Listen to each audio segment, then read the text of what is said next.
بسم الله الرحمن الرحيم.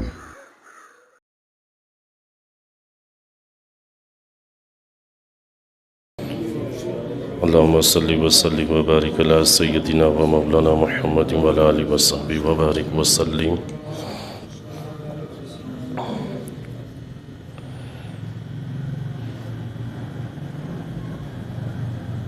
اللہ رب العزت جل جلالہ سورہ بقرہ کی آیت نمبر 83 میں ارشاد فرماتا ہے: وَإِذْ أَخَذْنَا مِيثَاقَ بَنِي إِسْرَائِيلَ لَا تَعْبُدُونَ إِلَّا اللَّهَ. جس طرح کہ پچھلے لیکچر میں نے عرض کیا تھا کہ ان رکوعوں کے اندر اللہ رب العزت جل جلالہ قوم بنی اسرائیل کی جو جرائم ہیں ان کو تفصیل کے ساتھ ان کا ذکر کیا جا رہا ہے. اللہ رب العزت نے ان کا مفصل بیان، ان کے جرائم جو تھے مفصل ان کے جرائم ان کا ذکر یہاں فرمایا اور ان کی تفصیلات بیان کی جا رہی ہیں. تو یہ سلسلہ اسی اگلے رکوع کے اندر بھی موجود ہے. ان کی بعض نافرمانیاں، مزید نافرمانیاں، مزید روح گردانیاں اللہ اور اس کے رسولوں کے ساتھ تورات کے معاملے میں تو وہ مزید ارشاد فرمایا: اور جب ہم نے بنی اسرائیل سے عہد لیا، میثاق لیا اسرائیل کے بیٹوں سے کہ وہ صرف اللہ کی عبادت کریں، اس کے سوا کسی کی عبادت نہ کریں.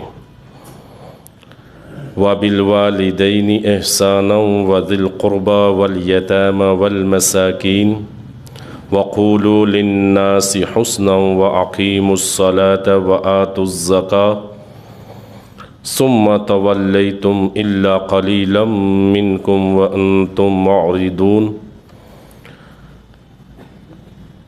ہم نے بنی اسرائیل سے یہ پختہ عہد لیا اسرائیل کے اولاد سے کہ وہ اللہ کی ہی عبادت کریں گے، اللہ کے سوا لا تعبدون کسی کی عبادت نہیں کریں گے، الا اللہ مگر اللہ کی، سوائے اللہ کی. اور اس کے ساتھ والدین کے ساتھ نیکی کریں گے، وذی القربیٰ اور رشتہ قرابت داروں کے ساتھ، اور یتیموں کے ساتھ، اور مساکین کے ساتھ. وَقُولُوا لِلنَّاسِ حُسْنًا وَأَقِيمُوا الصَّلَاةَ اور لوگوں سے اچھی بات کہیں گے، اچھے طریقے سے ان سے بات کریں گے، اچھی بات کہیں گے. وَأَقِيمُوا الصَّلَاةَ وَآتُوا الزَّكَاةَ اور نماز قائم کرنا اور زکوٰۃ ادا کرنا. اللہ فرماتا ہے یہ عہد ہم نے ان سے لیا تھا کہ نماز قائم کرنا، لوگوں سے اچھے طریقے سے بات کرنا، والدین کے ساتھ نیکی کرنا، رشتہ داروں قرابت داروں کے ساتھ، یتیموں کے ساتھ اور مساکین کے ساتھ نیکی کرنا، احسان کرنا، اور اس کے ساتھ لوگوں سے اچھے انداز میں پیش آنا، اچھی گفتگو کرنا، نماز قائم کرنا اور زکوٰۃ ادا کرنا. فرمایا ثم تولیتم الا قلیلا منکم وانتم موردون، اور فرمایا پھر اس کے بعد تم اس سے پھر گئے، الا قلیلا منکم مگر بہت تھوڑے تھے تم میں سے جو قائم رہے، وانتم موردون اور تم حد سے گزرنے والے تھے، روح گردانی کرنے والے تھے. تو اس آیہ مبارکہ کے اندر اللہ رب العزت جل جلالہ نے ایک اور پختہ عہد کا ذکر فرمایا. میثاق کے متعلق آپ سن چکے ہیں کہ میثاق اس پختہ عہد کو کہتے ہیں جسے قسموں کے ساتھ منعقد کیا جائے، جس کے ساتھ قسم بھی ہو، وعدہ بھی ہو اور قسم بھی ہو. جسے قسم کے ساتھ منعقد کیا جاتا ہے اسے میثاق کہتے ہیں، یعنی پختہ عہد. اللہ رب العزت نے ان سے پختہ عہد لیا، اور یہ پختہ عہد کے اندر یہ تھا کہ اللہ کی صرف عبادت ہوگی، والدین کے ساتھ نیکی کرو گے، بلائی کرو گے، اس کے علاوہ قرابت داروں کے ساتھ، یتیموں کے ساتھ، مسکینوں کے ساتھ. پھر عبادت کا ذکر کیا، بدنی عبادت کا ذکر کیا، مالی عبادت کا ذکر کیا، تو فرمایا پھر تم اس کے بعد پھر گئے. تو 5ویں رکوع سے لے کے یہاں تک 9 رکوع جو ہو چکے، آگے 10واں رکوع جو جاری ہے، یہاں تک اللہ رب العزت جل جلالہ نے قوم بنی اسرائیل پر جتنی بھی نعمتیں کی، جتنے بھی نعمتیں شمار فرمائیں، جتنی بھی ان پہ نعمتیں کی، آپ دیکھیں گے کہ ان تمام نعمتوں کی وہ ناشکری کرتے رہے، تمام نعمتوں کی ناشکری کرتے رہے۔ تو معلوم ہوا کہ یہ عبادات جو تھیں، اللہ کی عبادت، والدین کے ساتھ نیکی، حسن سلوک، بلائی یعنی حقوق العباد، یتیموں مسکینوں اور نماز اور زکوٰۃ، یہ صرف اس امت پہ نہیں بلکہ سابقہ امتوں پہ بھی فرض تھی۔ قوم بنی اسرائیل پہ بھی یہ سب معاملات فرض تھے، ان کے اوپر بھی نماز بھی تھی، روزہ زکوٰۃ بھی تھی، اور اس کے ساتھ والدین کے ساتھ بلائی کرنا، اچھائی کرنا، رشتہ داروں کے ساتھ، یتیموں کے ساتھ، یہ تمام، بلکہ ہر نبی کے دور کے اندر یہ عبادت مشترک رہی ہے۔ ہر نبی کے دور کے اندر جتنے بھی انبیاء تشریف لائے، یہ عبادات جو تھی جن کا ذکر کیا، ہر نبی کے دور میں موجود تھی، اور اللہ نے ہر امت پہ اس کو نافذ کیا تھا۔ تو اللہ کی عبادت کے بعد فرمایا، اب دیکھیں اللہ رب العزت جل جلالہ نے جو قرابت داری ذکر فرمائی، سب سے پہلے اپنی عبادت، اس کے بعد قرابت کا ذکر فرمایا۔ تو قرابت داری کے اندر سب سے پہلا حق جو ہے وہ والدین کا ہے، ماں باپ کا ہے۔ پھر اس کے بعد والدین، قرابت داروں میں سب سے پہلا حق والدین کو، اور دوسرا جو رشتہ دار ہیں، پھر یعنی جو قرابت دار ہیں ماں کی طرف سے، باپ کی طرف سے، یا اپنے بہن بھائی، پھر ان کا حق ہے۔ پھر تیسرا حق جو ہے وہ یتیم کا ہے، اس کے بعد چوتھا حق مسکین کا ہے۔ یعنی یہ جو قرابت داروں کے اندر جو اللہ رب العزت نے یا قرابت داری کا حکم دیا، احسان کا حکم دیا، نیکی کا حکم دیا، تو ان میں سب سے پہلا حق جو ہے نا، حقوق العباد کے اندر میں سے سب سے پہلا حق والدین کا بنتا ہے۔ اور والدین کے متعلق اتنی احادیث مبارکہ موجود ہیں،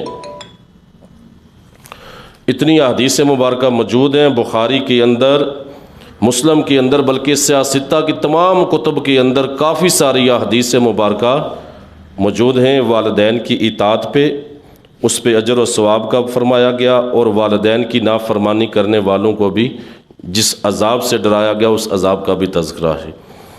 آپ دیکھیں پہلی حدیث مبارکہ امام بخاری نے اور امام مسلم نے عبداللہ بن مسعود رضی اللہ تعالیٰ عنہ سے روایت کی۔ صحابی رسول کہتے ہیں کہ میں نے بارگاہ رسالت میں نبی کریم صلی اللہ علیہ وسلم کی بارگاہ میں عرض کیا کہ یا رسول اللہ، اللہ کو سب سے زیادہ کون سا عمل پسند ہے؟ کون سا عمل اللہ کو سب سے زیادہ پسند ہے؟ تو ارشاد فرمایا نبی کریم صلی اللہ علیہ وسلم نے فرمایا، نماز کو اس کے وقت پر پڑھنا، نماز کو اس کے وقت پر پڑھنا۔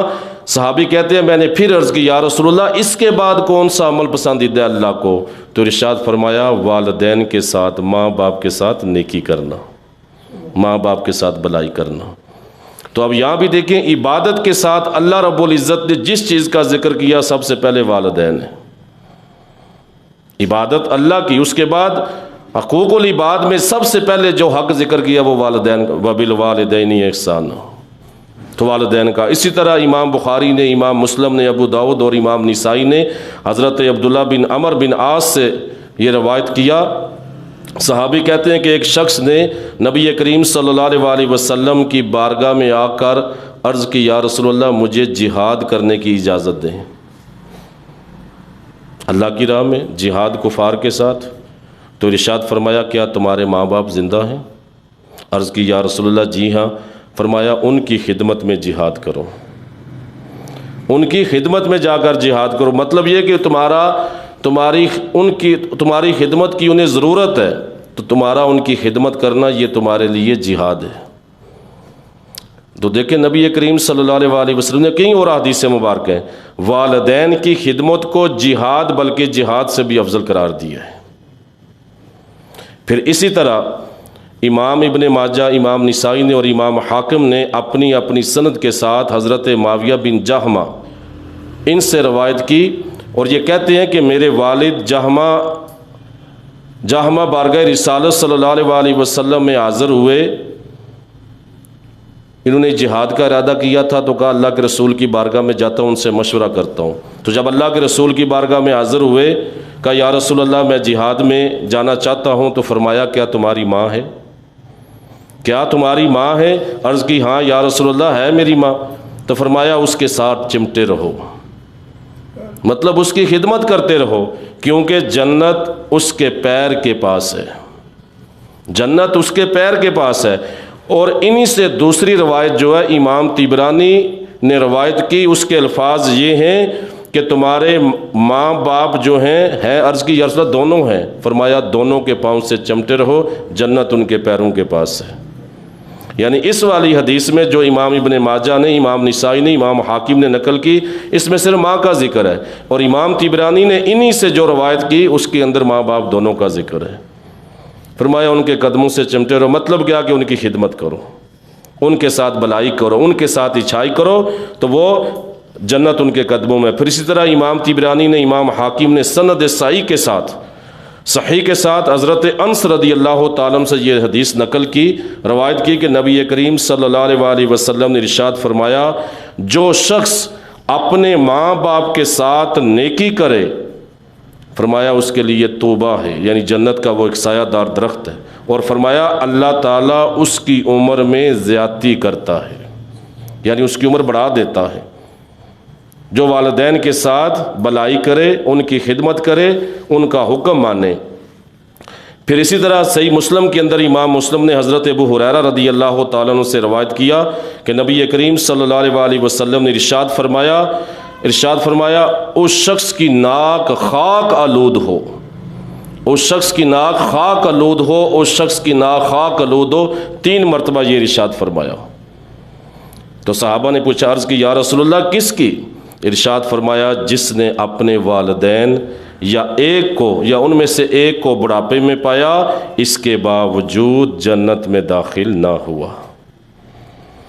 پھر اسی طرح ایک اور اس سے بھی سخت ترین حدیث مبارکہ جسے امام طبرانی نے 2 سنتوں کے ساتھ نقل کیا، حضرت جابر بن سمرہ اس حدیث کے راوی، آپ کہتے ہیں کہ ایک دن نبی کریم صلی اللہ علیہ وسلم اپنے ممبر پہ قدم رکھا آپ نے، اور ایک روایت ہے جس کے اندر حضرت کعب بن اجرا رضی اللہ تعالیٰ عنہ سے وہ مروی روایت ہے، یہاں پہ حضرت جابر بن سمرہ ہے، حضور ممبر پہ چڑھے تو 3 بار فرمایا آمین آمین آمین۔ ایک دوسری روایت میں صحابہ نے پوچھا بعد میں، اس میں ہے کہ یہ پھر 3 دفعہ آمین ارشاد فرمانے کے بعد فرمایا کہ جبرائیل امین میرے پاس آئے اور انہوں نے کہا، دعا کی کہ جس نے اپنے ماں باپ یا ایک کو بڑھاپے میں پایا اور ان کے ساتھ نیکی کیے بغیر مر گیا، ماں باپ یا دونوں میں سے کسی ایک کو بڑھاپے میں پایا اور ان کے ساتھ نیکی کیے یعنی بلائی کیے، خدمت کیے بغیر مر گیا، تو ارشاد فرمایا وہ دوزخ میں جائے، دعا کی کہ وہ دوزخ میں جائے اور اللہ اس کو دور کر دے، مطلب اپنی رحمت سے دور کر دے۔ تو پھر کہا کہ جبریل امین نے کہا کہ آپ کہیے آمین، تو نبی کریم صلی اللہ علیہ وسلم فرماتے ہیں میں نے کہا آمین۔ پھر اسی طرح آگے رمضان کا ذکر ہے، پھر اس شخص کا ذکر ہے کہ جس کے سامنے اللہ کے رسول کا ذکر ہو اور وہ آپ پہ درود نہ پڑھے، یعنی دونوں 3 باتیں، ایک والدین کے متعلق، ایک ماہ رمضان کے متعلق، کہ جس نے رمضان کا مہینہ پایا اور اس نے اپنی بخشش نہ کروائی، فرمایا ایسا شخص بھی دوزخ میں جائے، اللہ کی رحمت سے دور ہو جائے۔ پھر جس شخص کے سامنے آپ کا ذکر ہو اور وہ آپ پہ درود نہ بھیجے، فرمایا جبریل امین نے کہا وہ دوزخ میں جائے، اللہ اس کو دور کر دے، مطلب اپنی رحمت سے دور کر دے۔ تو نبی کریم صلی اللہ علیہ وسلم فرماتے ہیں کہ میں نے اس پہ کہا آمین، مطلب کیا؟ دعا کرنے والے جبریل امین ہیں اور آمین کہنے والے اللہ کے رسول ہیں، ایک طرف بھی معصوم، دوسری طرف بھی معصوم عن الخطا، ایک طرف اللہ کے نبی، دوسری طرف فرشتوں کے سردار، پاکیزہ لوگ۔ تو یہ حدیث مبارکہ بندے کو بڑی ڈرانے والی ہے۔ ان معاملات کے اندر، زمانے کے اندر، اس فی زمانہ اونچ نیچ بندے سے ہو جاتی ہے، اونچ نیچ ہو جاتی ہے، معاملات ہیں، تعلیم و تربیت نہیں، 100 قسم کے معاملات ہیں، اور یقیناً خدا کی قسم خوش نصیب ہیں وہ لوگ جو والدین کی خدمت کرتے ہیں۔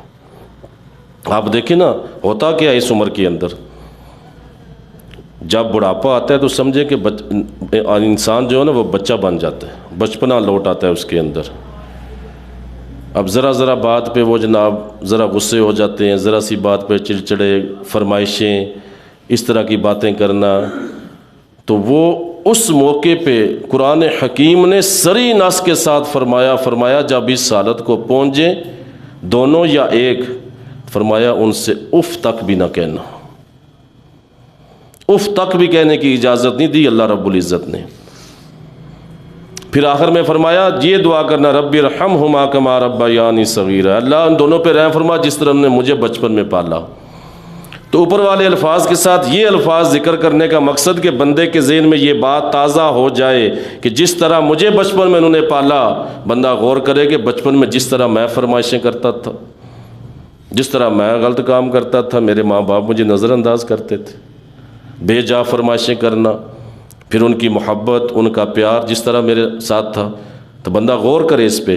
تو اس عمر کے اندر اگر والدین پہنچ جائیں، فرمایا ولا تقل لہما، اف تک کہنے کی بھی اجازت نہیں، اف تک مت کہو انہیں، اس کنڈیشن کے اندر پہنچ جائے۔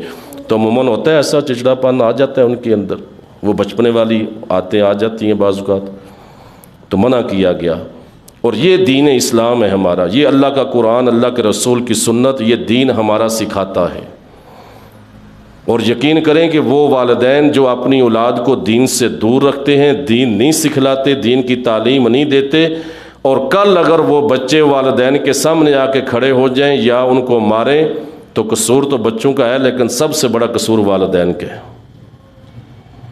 سب سے بڑا قصور والدین کا ہے جنہوں نے اپنی اولاد کی تربیت نہیں کی۔ تو بیس جو ہے نا وہ دین ہے۔ یہ اگر یہ دین گٹی کے اندر پلا دیا جائے، دین بتاتا ہے کہ بندے تیرے ماں کا، باپ کا مقام کیا ہے، ماں کا مقام کیا ہے، کہ کس طرح اونچ نیچ ہو جائے تو کس طرح معافی مانگنی ہے، کیسے ان کو راضی کرنا ہے، وہ سارا یہ دین سکھلاتا ہے۔ تو آپ عموماً دیکھ لیں آج کل خبریں سنتے بھی ہیں، ایسے بدبخت بھی ہیں جو ماں باپ کو قتل کر دیتے ہیں۔ ابھی پچھلے دنوں میں خبر آئی ایک نے اپنے باپ کو قتل کر دیا، ابھی پچھلے دنوں ایک بدبخت کی خبر آئی کہ وہ ماں کو مارتا تھا، گھسیٹتا تھا۔ وجہ کیا؟ چلو ظلم، لیکن ماں باپ کا بھی قصور ہے، اس معنی کے اندر کہ والدین نے تعلیم نہیں دی انہیں، دین کی مسجد کی طرف یا دین کی طرف نہیں لایا، یا خود دین نہیں سکھلایا۔ دین سکھلایا ہوتا تو دین تو یہ ہے نا، یہ کہتا ہے کہ ان کی خدمت کرو گے تو جنت ہے، خدمت کرو گے تو اللہ عمر تمہاری بڑھا دے گا، تمہاری عمر میں برکت پیدا کرے گا۔ پھر اسی طرح ایک اور حدیث مبارکہ میں ایک شخص نے، امام ترمذی نے، امام ابن حبان نے اور امام حاکم نے حضرت ابو ہریرہ سے اس حدیث کو روایت کیا کہ ایک شخص نے نبی کریم صلی اللہ علیہ وسلم کی بارگاہ میں حاضر ہو کر عرض کی، یا رسول اللہ صلی اللہ علیہ وسلم، میرے حسن سلوک کا سب سے زیادہ مستحق کون ہے؟ میرے اچھے عمل کا، حسن سلوک کا سب سے زیادہ مستحق کون ہے؟ ارشاد فرمایا تمہاری ماں۔ دوسری دفعہ پوچھا یا رسول اللہ پھر کون ہے؟ فرمایا تمہاری ماں۔ تیسری مرتبہ پھر پوچھا یا رسول اللہ اس کے بعد؟ ارشاد فرمایا تمہاری ماں۔ چوتھی دفعہ پھر پوچھا یا رسول اللہ کون؟ پھر فرمایا تمہارا باپ۔ مقام و مرتبہ باپ کو ہی بہت بلند ہے۔ فرمایا جو باپ کی رضا وہ اللہ کی رضا، باپ کی رضا میں اللہ کی رضا ہے، بہت بلند مقام مرتبہ باپ کا بھی۔ لیکن ماں کو فضیلت کیوں اس اجر کے حوالے سے، خدمت کے حوالے سے کیوں؟ کہ ماں جو تکلیف سہتی ہے باپ وہ نہیں سہ سکتا، وہ زندگی موت کا معاملہ ہوتا ہے۔ آپ دیکھیں نا جسم کے اندر ایک صرف بندے کے دانت کے اندر ایک تنکا پھنس جائے تو بندہ بے چین ہو جاتا ہے، جب تک اس کو نکالے نہ اس وقت تک اس کو چین نہیں آتا۔ تو وہ ماں اپنے پیٹ کے اندر ایک دوسرے پورے انسان کو رکھتی ہے، پالتی ہے۔ پھر وہ جو ولادت ہوتی ہے وہ سمجھو کہ زندگی اور موت کا معاملہ ہوتا ہے، اس سے گزر کے پھر بچہ دنیا میں آتا ہے۔ پھر اس کے بعد اس کی دیکھ بھال، گرمی سردی سے بچاؤ، سینے سے لگا کے رکھنا، پھر دودھ پلانا، آگے پیچھے اس کے پھرنا۔ تو ماں کا مقام ایسے بلند نہیں ہے۔ تو فرمایا ان چیزوں کو مد نظر رکھنا، بڑھاپے کے اندر اگر ان سے ایسی ویسی بات ہو جائے تو نظر انداز، خاموشی سے، اف تک بھی نہیں کہنا۔ تو فرمایا پھر اسی طرح امام ترمذی نے، امام ابن حبان نے اور امام حاکم نے حضرت ابن عمر رضی اللہ تعالیٰ عنہ سے روایت کیا کہ ایک شخص نبی کریم صلی اللہ علیہ وآلہ وسلم کی بارگاہ میں حاضر ہوا، عرض کی یا رسول اللہ میں نے بہت بڑا گناہ کر لیے۔ آپ دیکھیں ماں، اللہ کے رسول نے ماں کا نعم البدل بھی بتایا، پھر یہ بھی طریقہ بتایا کہ اگر خدمت نہیں کر سکے دنیا میں، ماں باپ دنیا سے چلے گئے تو کیا کرنا چاہیے تمہیں، یعنی مکمل ہر چیز بتا دی۔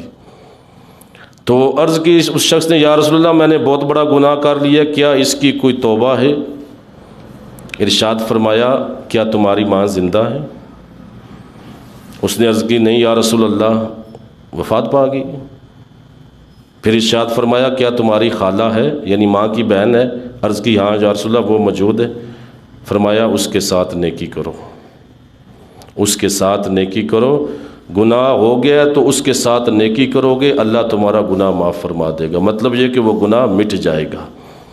پھر اسی طرح امام ابو داؤد اور امام ابن ماجہ نے دو صحابہ سے عرض کی، حضرت مالک بن ربیہ وہ کہتے ہیں کہ ہم نبی کریم صلی اللہ علیہ وآلہ وسلم کی بارگاہ میں تھے، بنو سلمہ کا ایک شخص آیا اور عرض کی یا رسول اللہ صلی اللہ علیہ وآلہ وسلم کیا میں والدین کی موت کے بعد بھی ان کے ساتھ نیکی کر سکتا ہوں؟ والدین کی موت کے بعد بھی کیا ان کے ساتھ نیکی کر سکتا ہوں؟ ارشاد فرمایا ہاں کر سکتے ہو۔ کس طرح؟ ارشاد فرمایا ان کی نماز جنازہ پڑھو، پہلی نیکی ان کی نماز جنازہ پڑھو، ان کے لیے بخشش کی دعا کرو، یہ بھی والدین کے ساتھ نیکی ہے، بخشش کی دعا کرو۔ اور فرمایا تیسرا یہ کسی کے ساتھ ان کے کیے ہوئے وعدے کو پورا کرو، انہوں نے کسی کے ساتھ وعدہ کیا پورا نہیں کر سکے دنیا سے چلے گئے تو تم اس وعدے کو پورا کرو۔ اور فرمایا ان کے رشتہ داروں کے ساتھ جو تمہارے والد کے رشتہ دار، والدین کے رشتہ دار ہیں، ان کے ساتھ حسن سلوک کرو۔ پھر پانچویں بات ارشاد فرمایا اور ان کے دوستوں کی عزت کرو، والدین تو یہ طریقہ بھی ارشاد فرما دیا۔ فرمایا اگر دنیا سے چلے گئے ان کے بعد بھی نیکی کر سکتے ہو، نیکی کے مختلف اسباب ہیں۔ اور نماز پڑھتا ہے بندہ، نماز کے اندر آپ دیکھیں نا آخر میں دعا مانگتے ہیں نا رب اجعلنی، اس کے اندر والدین کی دعا کی، تو نمازی تو ڈیلی 5 وقت دعا کرے گا۔ اس کے علاوہ بخشش کی دعا کرنا ان کے لیے، ان کے نام کا صدقہ دینا، ان کے نام کی خیرات کرنا، دیگر بہت سارے معاملات ہیں جو والدین کے نام کے کیے جا سکتے ہیں، اللہ ان کو اجر عطا فرماتا ہے۔ تو ارشاد آپ دیکھیں نا، فرمایا سب سے زیادہ مستحق فرمایا تمہارے والدین، تمہاری ماں ہے، تمہاری ماں ہے۔ اور دین اسلام ہے ہمارا یہ جو سکھاتا ہے والدین کا مقام، عزت مرتبہ، عزت و مرتبہ۔ آپ یقین کریں کہ آپ دنیا کے اندر مثال پا لیں، دنیا کے اندر دیکھ لیں، آپ تجزیہ کر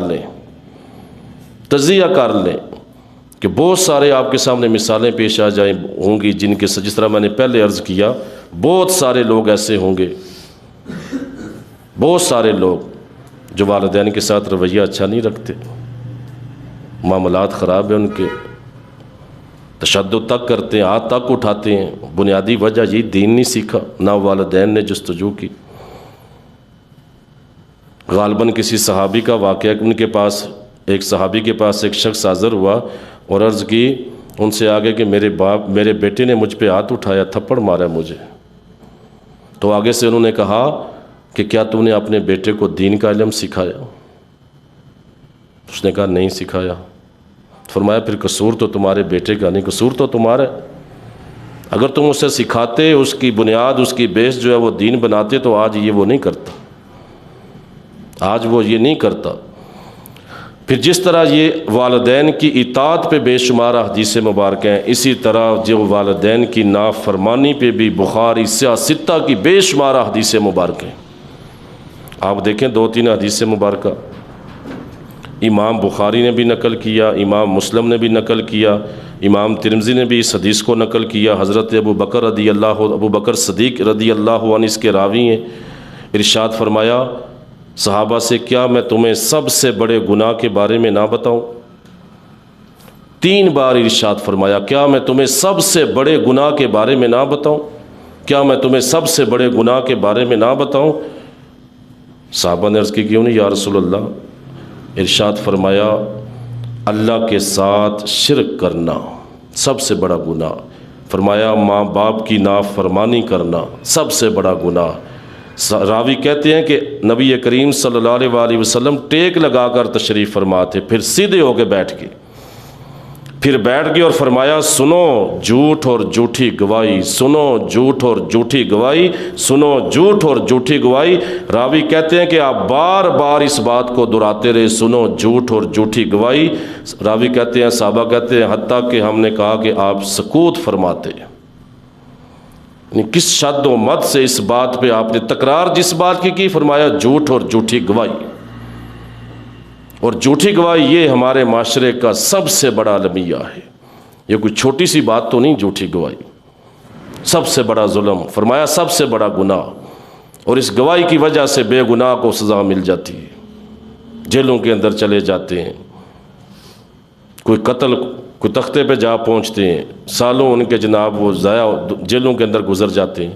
پھر کسی بھی معاملے کے اندر حق بات کہنے کا حکم ہے، سچی گواہی دینے کا حکم ہے۔ اور جس طرح میں عرض کر چکا ہوں حدیث مبارکہ جس کا مفہوم ہے، فرمایا آدمی جھوٹی گواہی دینے کے لیے کھڑا ہوتا ہے، جھوٹی گواہی دے کے ابھی اپنا پاؤں نہیں اٹھاتا، اللہ اس پہ جہنم کو واجب کر دیتا ہے، جھوٹی گواہی دے کے۔ تو فرمایا سنو جھوٹ اور جھوٹی گواہی، تو سب سے بڑے گناہ فرمایا اللہ کے ساتھ شرک، اس کے ساتھ جس چیز کا ذکر فرمایا والدین کی نافرمانی، والدین کی نافرمانی۔ پھر اسی طرح امام نسائی نے حضرت ابن عمر رضی اللہ تعالیٰ عنہ سے حدیث نقل کی، ارشاد فرمایا نبی کریم صلی اللہ علیہ وآلہ وسلم نے فرمایا تین شخصوں کی طرف، تین لوگوں کی طرف اللہ رب العزت بروز قیامت نظر رحمت بھی نہیں فرمائے گا، تین لوگوں کی طرف۔ ارشاد فرمایا پہلے نمبر پہ فرمایا ماں باپ کا نافرمان، دوسرے پہ فرمایا عادی شرابی، شراب کا عادی، شراب پینے والا، عادت بنانے والا، اور تیسرے نمبر پہ فرمایا احسان جتانے والا، کسی کے ساتھ نیکی کرنے کے بعد اس پہ احسان جتانے والا۔ اور پھر فرمایا تین قسم کے لوگ ایسے ہیں جو جنت میں داخل نہیں ہوں گے، فرمایا ماں باپ کا نافرمان، دیوس، اور وہ عورت جو مردوں کی مشابہت اختیار کرتی ہے۔ اس میں تین باتیں فرمائی، ایک تو والدین کا نافرمان، دوسرا دیوس اسے کہتے ہیں کہ جو اپنے بیوی کے معاملے میں پرواہ نہیں کرتا، کہاں آتی ہے کہاں جاتی، مطلب اس کے پاس کون آتا ہے کون جاتا ہے، مطلب یہ کہ اس کے برے فعل پہ آگاہ ہو کے بھی خاموش رہتا ہے۔ آسان تعریف دیوس کی یہ کہ اس کو پتہ ہے میری بیوی برائی کی راہ پہ، لیکن اس کے باوجود خاموشی اختیار کرتا ہے۔ اور فرمایا وہ عورتیں جو مردوں کی مشابہت اختیار کریں، فرمایا کل بروز قیامت یہ جنت میں داخل نہیں ہوں گی۔ پھر اسی طرح امام طبرانی نے حضرت ابو ہریرہ سے روایت کیا، نبی کریم صلی اللہ علیہ وآلہ وسلم ارشاد فرماتے ہیں جنت کی خوشبو جو ہے نا وہ 500 میل کی مسافت سے آئے گی، 500 میل کی مسافت سے۔ فرمایا احسان جتانے والا، ماں باپ کا نافرمان اور شراب کا عادی، فرمایا ان کو جنت کی خوشبو بھی نصیب نہیں ہوگی، جنت کی خوشبو بھی نصیب نہیں ہوگی، ایسے تین قسم کے لوگوں کو۔ پھر اسی طرح ارشاد فرمایا ایک اور حدیث مبارکہ میں حضرت ابو امامہ اس کے راوی ارشاد فرمایا تین قسم کے لوگ ایسے ہیں کہ اللہ نہ ان کا فرض قبول فرمائے گا نہ نفل قبول فرمائے گا، فرمایا ماں باپ کا نافرمان، احسان جتانے والا اور تقدیر کو جھٹلانے والا، یہ تین قسم کے لوگ۔ تو یہ احادیث مبارکہ جہاں پر والدین کی اطاعت پر اجر و ثواب بھی ہے، اسی جگہ پہ والدین کی نافرمانی، ان کو تکلیف دینا، ان کو اذیت دینا یا حقوق العباد کی پاسداری نہ کرنے پہ کافی ساری حدیث مبارکہ ہیں جن کے اندر اللہ کے رسول صلی اللہ علیہ وآلہ وسلم نے کئی سزاؤں کا ذکر کیا ہے۔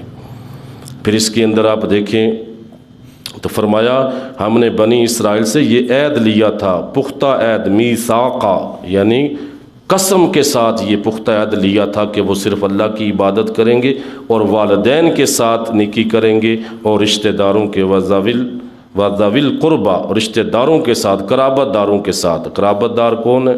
وہی جو اپنے بہن بھائی، ماں کی طرف سے، باپ کی طرف سے رشتہ دار ہیں۔ فرمایا والیتامى، اور یتیموں کے ساتھ، والمساکین، اور مسکینوں کے ساتھ۔ تو یہ حقوق العباد کا معاملہ ہے، تمام کے تمام جو ہے نا، ایک ہے حقوق اللہ، اللہ کی عبادت۔ اللہ نے اپنا حق ذکر کیا نا، دیکھیں آیت مبارکہ میں اوپر، لا تعبدون الا اللہ، اپنا حق ذکر کیا۔ پھر حقوق العباد کے اندر دیکھیں آپ، سر فہرست والدین، پھر اس کے بعد ذوی القربہ، پھر اس کے بعد یتیم، پھر اس کے بعد مسکین۔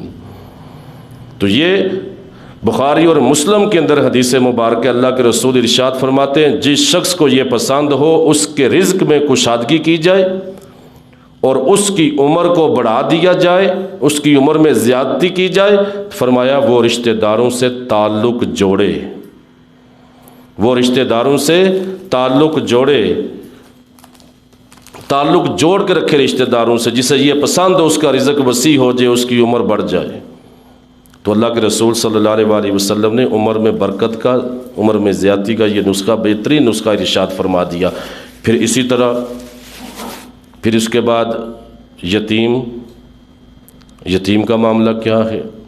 آپ دیکھیں قرآن حکیم کے کئی مقامات پر جہاں بھی حقوق العباد کا معاملہ آئے گا، اللہ رب العزت نے یتیم کو بھی سر فہرست رکھا۔ تو ارشاد فرمایا، حدیث امام بخاری نے اس حدیث کو حضرت سہل بن سعد سے روایت کیا، صحیح بخاری کی حدیث مبارکہ، نبی کریم صلی اللہ علیہ وآلہ وسلم ارشاد فرماتے ہیں میں اور یتیم کی پرورش کرنے والا، میں اور یتیم کی پرورش کرنے والا، فرمایا جنت میں یوں ہوں گے، 2 انگلی انگشت شہادت اور 7 والی انگلی کو ملا کے اللہ کے رسول نے ارشاد فرمایا اس طرح کہ جس طرح یہ 2 انگلیاں، فرمایا میں اور یتیم کی پرورش کرنے والا جنت میں یوں ہوں گے۔ اور یقین کیجئے کہ یہ میں اکثر عرض کرتا رہتا ہوں نا کہ اللہ رب العزت نے جو زکوٰۃ کے مصارف بیان کیے نا، معذرت کے ساتھ کسی کو برا لگے، مدارس کے اندر بھی دینا چاہیے، خدمت کرنی چاہیے، دین کا کام کرتے ہیں جو صحیح معنوں میں، لیکن زکوٰۃ جو مصارف ہیں صحیح معنوں کے اندر، حقیقت کے اندر جو اللہ نے قرآن میں بیان فرمائے، آپ دیکھیں نا، اس کے یتیم مسکین ہی ہے نا، فقیر ہے۔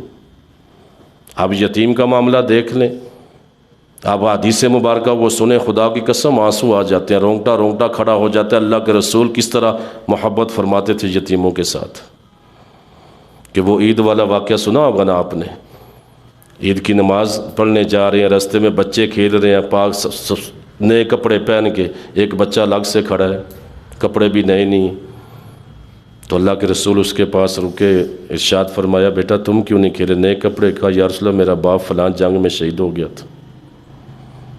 تو آپ کی آنکھوں میں آنسو آ گئے، رحمت للعالمین، اٹھایا بچے کو گھر لے آئے، ہماری ماں اماں عائشہ صدیقہ رضی اللہ تعالیٰ عنہ سے فرمایا اس کو نہلاؤ، مختصر کپڑے پلاؤ، حسن یا حسین کے کپڑے پہناؤ، پھر اس کو اپنے کندھے پہ اٹھا کے لے کے، اور فرمایا لوگوں یاد رکھو آج سے یہ اس کا نام، بچے کا نام لے کے فرمایا آج سے یہ ابن محمد، میں اس کا باپ، محمد اس کا باپ، اور عائشہ اس کی ماں ہے۔ تو اس قدر یتیموں سے، کیوں باپ کا سایہ سر پہ نہیں ہے، وہ کس سے کہیں؟ آپ دیکھیں نا، میرے اور آپ کے بچے فرمائش کرتے ہیں، ہم فوراً پوری کرتے ہیں، ہمارے پاس آتے ہیں۔ اب وہ بیچارے جو صحیح معنوں کے اندر دیکھیں نا، جو بہت سارے دردناک المی ہیں ہمارے معاشرے کے اندر، اور بے حسی کی مثالیں ہیں، اور ہمارے معاشرے کے زوال پذیر ہونے کا بھی ایک سبب یہ ہے۔ اللہ کے رسول صلی اللہ علیہ وآلہ وسلم ارشاد فرماتے ہیں اللہ کے نزدیک وہ گھر سب سے زیادہ مقدم عزت والا ہوتا ہے جس گھر کے اندر یتیم عزت کے ساتھ رہتا ہے۔ کسی نے دل کی سختی کی شکایت کی تو ارشاد فرمایا یتیم کے سر پہ ہاتھ رکھا کرو، دل کی سختی دور ہو جائے گی۔ اجر و ثواب چاہیے، یتیم کے سر پہ ہاتھ رکھو، جتنے بال آئیں گے اتنیاں نیکیاں ملیں گی۔ تو میں عرض کر رہا تھا جو باپ نہیں بیچارہ وہ کس سے کہے جا کے فرمائش؟ ماں کے پاس، ہمارا معاشرہ ایسے اکثر مائیں کام کاج نہیں کرتی، تو وہ دردناک اذیت جو ہوتی ہے نا اس وقت ماں کو یا بچے کو، اس کا مداوع پھر وہ اللہ کی ذات دیکھتی ہے، ہماری آزمائش لیتی ہے، میں جانچتی ہے کہ جن کو میں نے دیا یہ کرتے ہیں یا نہیں کرتے۔ تو اس لیے یتیم کا ذکر خصوصیت کے ساتھ، پھر مسکین کا ذکر، اور مسکین خاص طور پہ اس کو کہتے ہیں، مسکین کی تعریف یہ جس کے پاس نہ کھانے کو نہ پہننے کو، یا پہننے کو تو کھانے کا نہ ہو، کھانے کو کھانا ہے پہننے کو نہیں، تو مسکین اس کو کہا جاتا ہے۔ تو فرمایا ان کی بھی خدمت۔ تو یہ عہد اللہ رب العزت جل جلالہ نے بنی اسرائیل سے، بلکہ ہر نبی کے دور میں یہ تمام معاملات مشترک تھے، ہر نبی کے دور میں یہ معاملات تھے۔ پھر اسی طرح حقوق العباد سے روگردانی، ایک طرف تو یہ معاملہ ہے نا، آپ دیکھیں پھر حقوق العباد بہت سارے ہیں۔ اب صرف یہ بھی حقوق العباد ہے نا کہ ہم نیکی کریں، مدد کریں، ان کے حق کو مقدم جانیں، والدین ہیں، رشتہ دار ہیں، یتیم ہیں، مسکین ہیں، مقدم جانیں، رعایت کریں، لیکن اس کے ساتھ ساتھ یہ بھی حقوق العباد میں سے ہے کہ کسی کے ساتھ زیادتی نہ کریں، ظلم نہ کریں، کسی کو نقصان نہ پہنچائیں، کسی کا حق غصب نہ کریں، ورنہ معاملہ خراب ہو سکتا ہے۔ آپ دیکھیں نا صحیح مسلم شریف کی حدیث مبارکہ، امام مسلم نے حضرت ابو ہریرہ رضی اللہ تعالیٰ عنہ سے حدیث کو نقل کیا۔ اللہ کے رسول ارشاد فرماتے ہیں اتدرون ما المفلس، میں صحابہ کیا تم جانتے ہو کہ مفلس کون ہے؟ مفلس کسے کہتے ہیں؟ قالوا المفلس فینا من لا درہم لہ ولا متاع، کہ یا رسول اللہ ہم تو مفلس اسے کہتے ہیں جس کے پاس نہ درہم ہو، نہ متاع، نہ مال و دولت ہو۔ فرمایا نہیں، فقال ان المفلس من امتی یاتی یوم القیامت بصلاۃ وصیام وزکاۃ ویاتی قد شتم ھذا وقذف ھذا واکل مال ھذا وسفک دم ھذا وضرب ھذا۔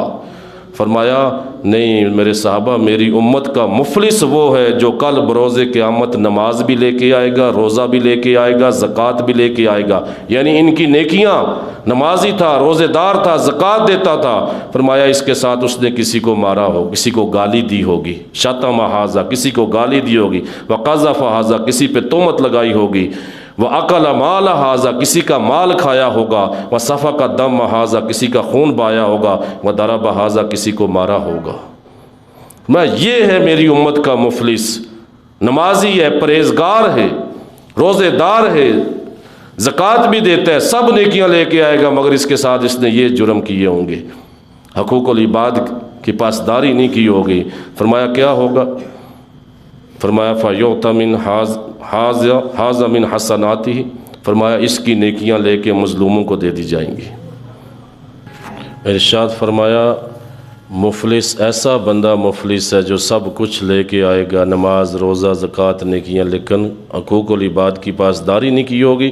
فرمایا اس کی نیکیاں لے کے مظلوموں کو دے دی جائیں گی، اور جب اس کے پاس نیکیاں فرمایا ختم ہو جائیں گی تو مظلوموں کے گناہ اس کے سر پہ ڈال دیے جائیں گے، اور فرمایا ثم طرح فی النار، پھر اس کو جہنم کی طرف پھینک دیا جائے گا۔ فرمایا یہ ہے میری امت کا مفلس، جس نے ساری زندگی نمازیں بھی پڑھی، روزے بھی رکھے، زکوٰۃ بھی دی، لیکن حسن اخلاق کو نہ اپنایا، حقوق العباد کی پاسداری نہ کی۔ فرمایا یہ معاملہ خراب ہو جائے گا اس وقت۔ تو اس معاملے کے اندر بھی حقوق العباد صرف یہ نہیں کہ ہم خدمت کریں، پاسداری کریں، اس کے ساتھ یہ بھی ہے کہ کسی پہ ظلم نہ کریں۔ ہمارا دین اجازت نہیں دیتا قطعاً کسی بھی قسم کی دوسرے مسلمان بھائی کی جان، عزت، مال، آبرو ہر مسلمان پر حرام۔ جو دین گور کر دیکھنے کی اجازت نہیں دیتا وہ قتل کرنے کی اجازت کہاں دے؟ بے گناہ کسی کو وہ ظلم کرنے کی اجازت کہاں دے سکتا ہے؟ تو میں نے عرض کیا تھا نا انشاءاللہ وہ آئے گا جب مقام سورہ حجرات کا وہ پورا رکوع آپ دیکھیں گے نا، انما المؤمنون اخوہ، جہاں پہ اللہ نے ایمان والوں کو فرمایا کہ مسلمان آپس میں بھائی بھائی ہیں، تو وہ اسلامی معاشرے کی پوری تصویر اللہ رب العزت نے بیان فرمائی، کیسا ہونا چاہیے مسلمان کو، کیسا ہونا چاہیے، اسلامی معاشرہ قائم و دائم کیسے رہ سکتا ہے، ہر چیز سے منع کیا۔ تو وہ کبھی آپ کوشش کریے گا یہاں سے لے کے نا انما المؤمنون اخوہ سے آگے پڑھیں، تو پھر بندے کی آنکھیں کھلتی ہیں کہ ہم لوگ دن بھر کیا کرتے رہتے ہیں۔ تو ارشاد فرمایا وَقُولُوا لِلنَّاسِ حُسْنًا وَأَقِیمُوا الصَّلَاةَ وَآتُوا الزَّکَاةَ، اور اس کے ساتھ ساتھ یہ بھی یاد لیا تھا کہ لوگوں سے اچھے طریقے سے گفتگو کرنا، نیکی کی بات کرنا، ان سے حسن اخلاق سے پیش آنا، وَأَقِیمُوا الصَّلَاةَ نماز قائم کرنا، وَآتُوا الزَّکَاةَ اور زکوٰۃ ادا کرنا۔ معلوم ہوا نماز اور زکوٰۃ سابقہ امتوں پہ بھی تھی، زکوٰۃ صرف اس امت پہ نہیں سابقہ پہ بھی تھی۔ فرمایا ثم تولیتم الا قلیلا منکم وانتم موردون، فرمایا پھر اس کے بعد تم پھر گئے، اس عہد سے بھی پھر گئے۔ پیچھے دیکھیں کتنے پختہ عہدوں کا ذکر ہوا، کتنے وعدوں کا اللہ نے ذکر کیا، ان کے وہ مفصل جرائم اللہ رب العزت نے بیان کیے۔ تو یہاں پر بھی آگے یہی ان پہ فرد جرم عائد کی جا رہی ہے کہ تم کیا کچھ کرتے تھے۔ پھر میں نے عرض کیا اس کے اندر صرف یہی نہیں، مقصد صرف یہی نہیں، ان کی یہ نافرمانیاں ہمارے لیے بھی باعث عبرت درس ہے اس کے اندر، کہ ہم بھی درس حاصل کریں اور دیکھیں کہ اس قوم کو جس کو اللہ نے اتنی بلندیاں عطا کی، اس کو اللہ نے بالکل اس کو مردود قرار دے دیا، اپنی بارگاہ سے تنزلی میں گرا دیا، میک گرائیوں کے اندر گرا دیا، عزت و شرف سے گرا دیا۔ وجہ یہی تھی اللہ رسول کی نافرمانیاں۔ تو ارشاد فرمایا پھر آگے ایک اور عہد کا ذکر کیا جا رہا ہے جو بنی اسرائیل سے اللہ رب العزت نے کیا تھا۔ فرمایا وَإِذْ آیت نمبر 84 کے اندر، ابھی تک جتنی وہ تشریح آپ نے سماعت کی وہ صرف ایک آیت کی تھی، آیت نمبر 83 کی۔ فرمایا وَإِذْ أَخَذْنَا مِيثَاقَكُمْ لَا تَسْفِكُونَ دِمَاءَكُمْ وَلَا تُخْرِجُونَ أَنفُسَكُمْ مِنْ دِيَارِكُمْ ثُمَّ أَقْرَرْتُمْ وَأَنْتُمْ تَشْهَدُونَ، اور فرمایا جب ہم نے تم سے پختہ عہد لیا، ایک عہد اوپر گزر گیا، پختہ وعدہ جس کے اندر وہ عبادت، حقوق اللہ اور حقوق العباد کا ذکر، اب دوسرا عہد اللہ رب العزت نے ان سے یہ لیا تھا، فرمایا کہ جب ہم نے تم سے پختہ عہد لیا کہ تم اپنا خون نہیں باؤ گے، ایک دوسرے کا، دماءکم لا تسفکون، خون نہیں باؤ گے، دماءکم اپنا ایک دوسرے کا، ولا تخرجون انفسکم من دیارکم، اور نہ ہی اپنے جانوں کو یعنی اپنے لوگوں کو ان کے گھروں سے نکالو گے، نہ ہی اپنے لوگوں کو ان کے گھروں سے نکالو گے۔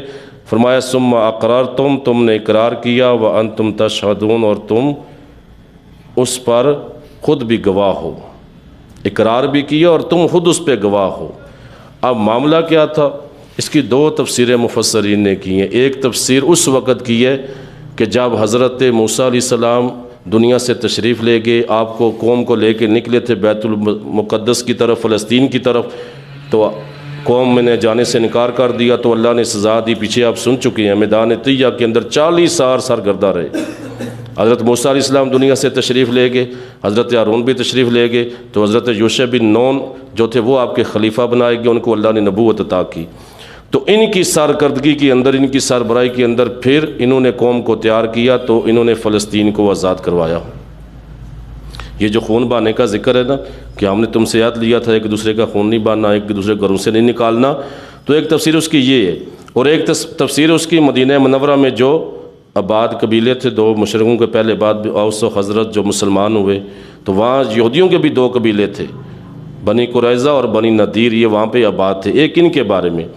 تو اس وقت وہ جو پہلی تفسیر کہ حضرت یوشع بن نون نے ان کو ساتھ لیا، آپ کی سربراہی میں فلسطین کو انہوں نے فتح کیا۔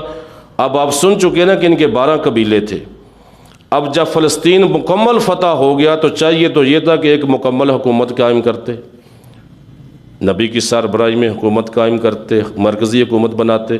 تو انہوں نے کیا کہ 12 قبیلوں نے اپنی اپنی حکومتیں قائم کر لیں، ہر قبیلے نے اپنی حکومت قائم کر لی، اپنی حدود مقرر کر لیں۔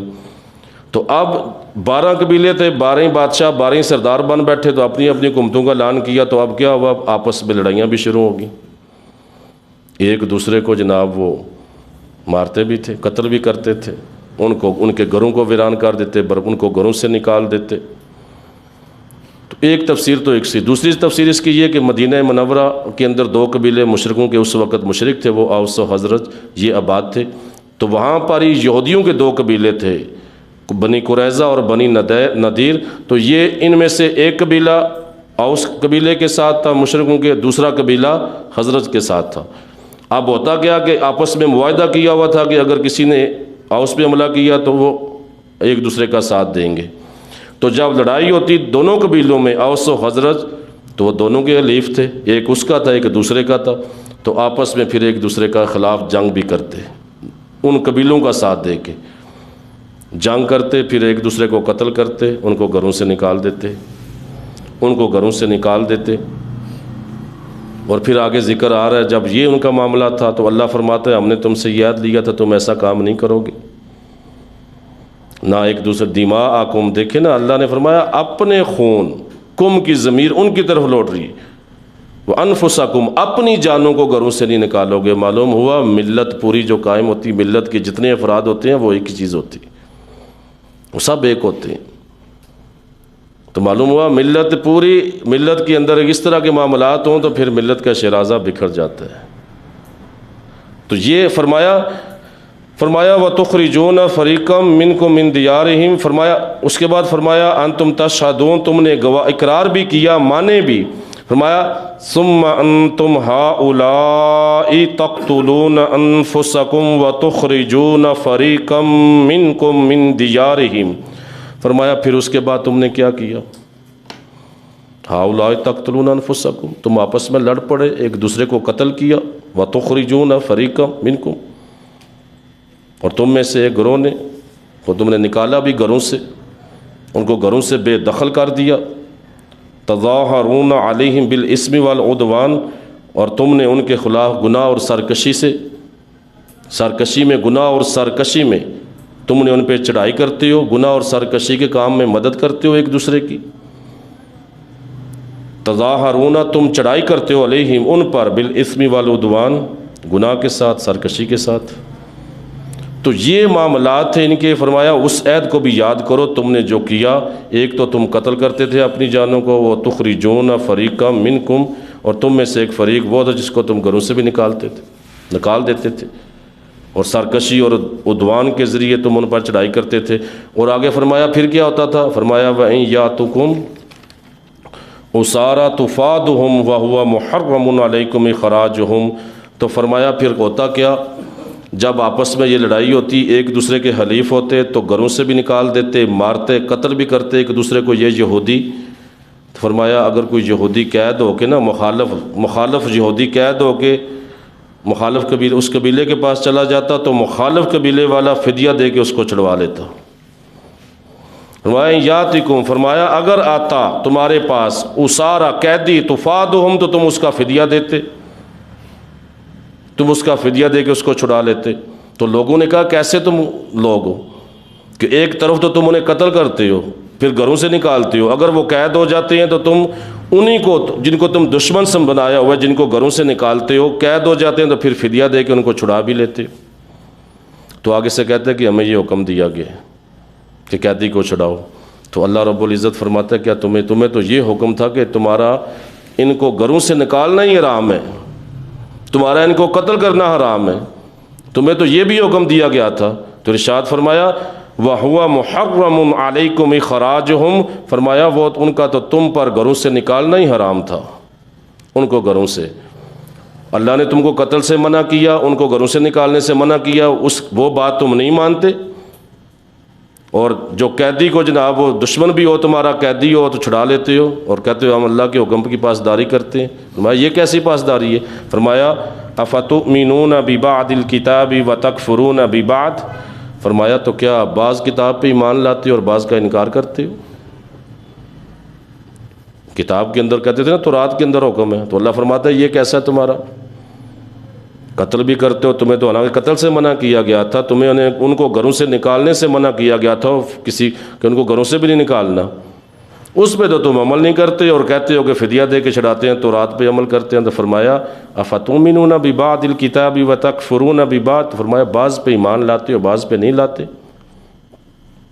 اور یہ جو آیت مبارکہ ہے یہ صرف آپ کہنا یہ اس کا حکم عام ہے، خبر تو ان کے بارے میں دی جا رہی ہے، لیکن امت مسلمہ پہ بھی یہ منطبق ہوتی ہے کہ مسلمان کون ہے؟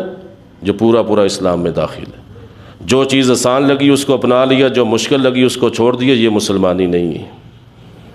آج دیکھیں نا ہمارے معاشرے کے اندر کتنی غلط چیزیں داخل ہو چکی ہیں، آج ہم نے جواز گڑھ لیے ہیں، حکم تو اللہ اس کے رسول کا ہی ہے نا، مسلمان کے لیے مقدم حکم، حرف آخر تو اللہ کی کتاب ہے ہر معاملے کے اندر۔ آج ہمارے جناب سرکاری ملازم بعض سب کی بات نہیں کرتا، وہ کہتے ہیں رشوت اس لیے لیتے ہیں مجبوری ہے، گزارا نہیں ہوتا، عذر جو پیش کرتے ہیں،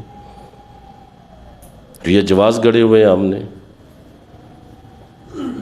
سیاستدان ہیں، کرپشن کرتے ہیں، اور معاملات ہیں، بہت سارے لوگ، سب کی بات نہیں کر رہا میں، جو لوگ کرتے ہیں، تو بہت ساری چیزیں ایسی ہیں جن سے اللہ نے منع کیا، اس کو ہم نے اپنایا ہوا ہے، خلاف ورزی کرتے ہیں، جو چیز آسان لگتی ہے اس کو اپنا لیتے ہیں۔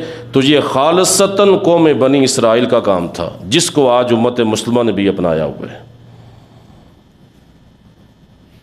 آج دیکھیں نا، صبح فجر کی نماز مشکل لگتی ہے، ہم چھوڑ دیتے ہیں، سردی میں اٹھنا مشکل لگتا ہے، جو چیز آسان لگتی ہے وہ اپنا لیتے ہیں۔ پھر اس کے اوپر میں مثال اکثر پیش کرتا ہوں لوگوں کو، میں کہتا ہوں یار دیکھو، اگر ہمارے گھر میں کوئی جناب کوئی مہمان آ جاتا ہے، کوئی وزیر مشیر آ جاتا ہے، تو ہم نماز پڑھنا، مسجد میں آنا تو اکثر نماز ہی بھول جاتے ہیں۔ اس وقت نماز ہمیں مشکل لگنا لگ پڑتی ہے، اس وقت نہیں پڑھتے ہم۔ جہاں آپ سکون میں ہوئے، سکون میں، یا کوئی کام کاج نہیں ہے، تو جی چلو جی نماز پڑھ لیں، اب ٹائم ہے ہمارے پاس، یا بہت سارے معاملات۔ فرمایا یا ایھا الذین آمنوا ادخلوا فی السلم کافہ، ایمان والو پورے اسلام میں داخل ہو جاؤ۔ تو فرمایا افتؤمنون ببعض الکتاب وتکفرون ببعض، تو بعد پہ ایمان لاتے ہو، بعد کا انکار کرتے ہو۔ یہ ان کی صفت تھی، اللہ نے ان کو قتل سے بھی منع کیا تھا، لڑنے سے منع کیا تھا، گھر سے نکالنے سے منع کیا تھا اپنے ساتھیوں کو، لیکن وہ کام کرتے تھے، وہ دونوں کام کرتے، قتل بھی کرتے تھے، گھروں سے نکالتے بھی تھے، گھر ویران کرتے تھے ان کے، مگر جب انہی میں سے کسی کو قیدی دیکھتے، کسی نے قیدی بنا لیا، تو فوراً پیسے دے کے، فدیہ دے کے چھڑا لیتے۔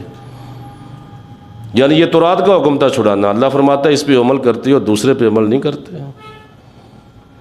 تو یہ معاملہ ہے، یہ آیت کریمہ امت مسلمہ کے لیے بھی بہترین جو ہے نا سبق ہے، یہ کہ جو آسان لگا اس کو، جو مشکل لگا اس کو چھوڑ دیا، یہ مسلمانی نہیں ہے۔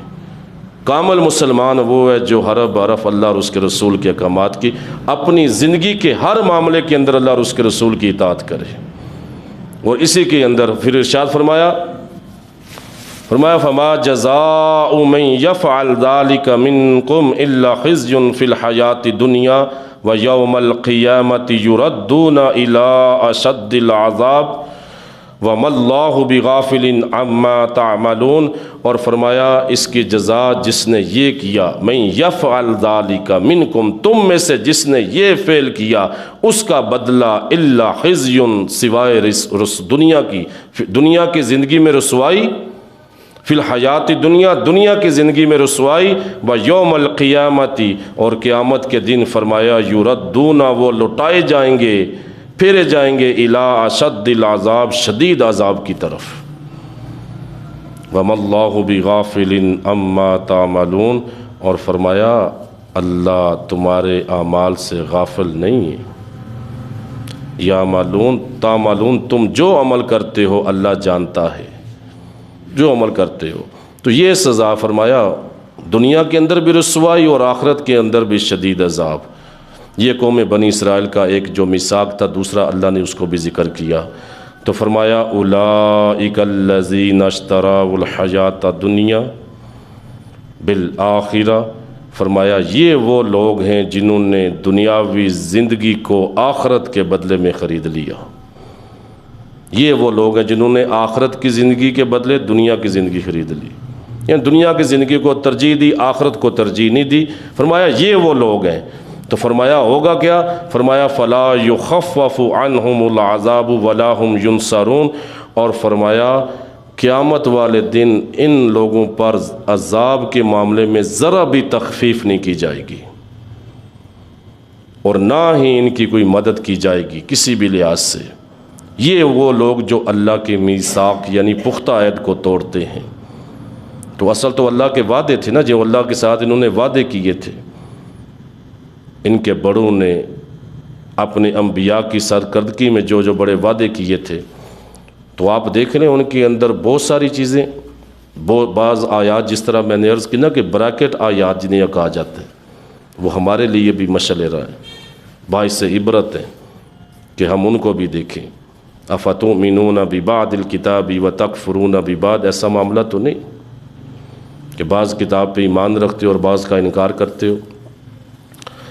پھر آگے ارشاد فرمایا وَلَقَدْ آتَيْنَا مُوسَى الْكِتَابَ وَقَفَّيْنَا مِن بَعْدِهِ بِالرُّسُلِ، اور فرمایا اور ارشاد فرمایا کہ اور ہم نے موسیٰ کو کتاب عطا کی، اور اس کے بعد وقفینا من بعدہ، اس کے بعد ہم نے پے در پہ مسلسل بالرسل رسول بھیجے۔ اب بنی اسرائیل کا معاملہ دیکھیں اب کیا فرمایا، انہی کی آگے پھر وہ مفصل جرائم کی داستان فرمایا وقفینا، مسلسل اور پے در پہ ہم نے رسول بھیجے۔ اور رسول کس طرح بھیجے؟ روایتوں میں آتا ہے کہ حضرت موسیٰ علیہ السلام سے لے کے حضرت عیسیٰ علیہ السلام تک اللہ رب العزت نے ان کی طرف 4000 نبیوں کو مبعوث کیا، 4000 نبیوں کو، یعنی اتنا سلسلہ نبوت دراز تھا ان کے اندر۔ نبی تشریف، ہر وقت کوئی نہ کوئی نبی مبعوث تھا۔ کرتے کیا تھے؟ قتل کر دیتے تھے۔ وہ اللہ نے ان کی آگے وہ ذکر کی ہیں ان کی نافرمانیوں کو۔ تو ارشاد فرمایا وَآتَيْنَا عِيسَى ابْنَ مَرْيَمَ الْبَيِّنَاتِ وَأَيَّدْنَاهُ بِرُوحِ الْقُدُسِ، اور فرمایا پھر ہم نے عیسیٰ ابن مریم کو بینات معجزات عطا کیے اور ان کی روح القدس کے ذریعے تائید فرمائی، ایدنہ مدد فرمائی یا تائید فرمائی۔ اور ارشاد فرمایا افکلما جاءکم رسول بما لا تہوی انفسکم مستکبرتم ففریقا کذبتم وفریقا تقتلون۔ اور ارشاد فرمایا بنی اسرائیل، جب بھی تمہارے پاس اللہ کا رسول آیا جو تمہاری لا تہوی، تمہاری منشا کا نہ تھا، تمہاری مرضی کا نہ تھا، تم نے تکبر کیا اس کے ساتھ۔ اللہ کے رسولوں کو گروہ میں سے ایک گروہ کو تم نے قتل کیا اور ایک گروہ کو تم نے ان سے ایک گروہ کی تکذیب کی، جھٹلایا۔ فرمایا جب بھی تمہارے پاس رسولوں کو، اوپر لکھا نا من بعدہ بالرسل، ارشاد فرمایا رسول بھیجے، کم و بیش 4000 رسول۔ حضرت موسیٰ علیہ السلام سے لے کے حضرت عیسیٰ علیہ السلام کے درمیانی وقفہ ہے جو کم و بیش 4000 رسول تشریف لائے۔ تو فرمایا پھر ساتھ عیسیٰ علیہ السلام کا بھی ذکر فرما دیا کہ ہم نے انہیں بینات عطا فرمائی، روح قدس کے ذریعے ان کی مدد فرمائی۔ پھر ان کو فرمایا کہ جب بھی وہ رسول تشریف لائے تمہارے پاس جو تمہاری منشا کے نہیں تھے، تمہاری مرضی کے نہیں تھے، جو تمہاری منشا کے خلاف بات کہتے تھے، تمہاری مرضی کے خلاف بات کہتے تھے، جو تمہاری نفس کو ناگوار گزرتی تھی، انفسکم مستکبرتم، تو تم نے تکبر کیا ان کے ساتھ، تکبر کیا کیا ففریقا کذبتم، ایک نبیوں کے ایک گروہ کی تم نے تکذیب کی، جھٹلایا، وفریقا تقتلون، اور ایک گروہ کو تم نے قتل کر دیا۔ تکذیب کن کی حضرت عیسیٰ علیہ السلام اور ہمارے نبی کریم صلی اللہ علیہ وسلم کی، جھٹلایا ان کو، اور قتل کن کیا حضرت زکریا اور یحییٰ علیہ السلام سر فہرست ہیں جن کا ذکر ہے قرآن میں، اور اس کے علاوہ بے شمار نبیوں کو ذکر جن کو قتل کیا انہوں نے۔ حضرت زکریا اور یحییٰ علیہ السلام دونوں ماں باپ بیٹے تھے نا، تو ان کو انہوں نے تو فرمایا نا وَفَرِيقًا كَذَّبْتُمْ، جس کی تم نے تکذیب کی ہمارے نبی پاک حضرت عیسیٰ علیہ السلام۔ پھر اس وقت بھی کئی نبیوں کو جھٹلایا انہوں نے اور کافی سارے نبیوں کو۔ تو یہ آپ اس آیت کریمہ کے اندر آپ دیکھیں، فرمایا کفینا کا مطلب ہے پے در پہ مسلسل رسول بھیجنا۔ اور پھر عیسیٰ علیہ السلام کا ذکر، عیسیٰ اور یسوع، حضرت عیسیٰ علیہ السلام کو یسوع بھی کہا جاتا ہے، عیسیٰ، یہ دونوں عبرانی زبان کے لفظ ہیں،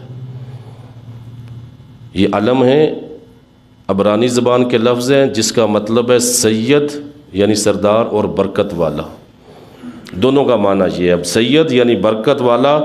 اور اسی طرح مریم جو آپ کی والدہ محترمہ ہے مریم، تو یہ بھی عبرانی زبان کا لفظ ہے، اسم علم ہے، یہ مشتق نہیں ہے کسی سے، تو اس کا معنی خادم، خدمت گزار، مریم کا معنی خدمت گزار، کیونکہ ان کی والدہ ماجدہ نے یہ منت مانی تھی کہ میری جو اولاد ہوگی تو میں اس اولاد کو بیت المقدس کی خدمت کے لیے وقف کروں گی۔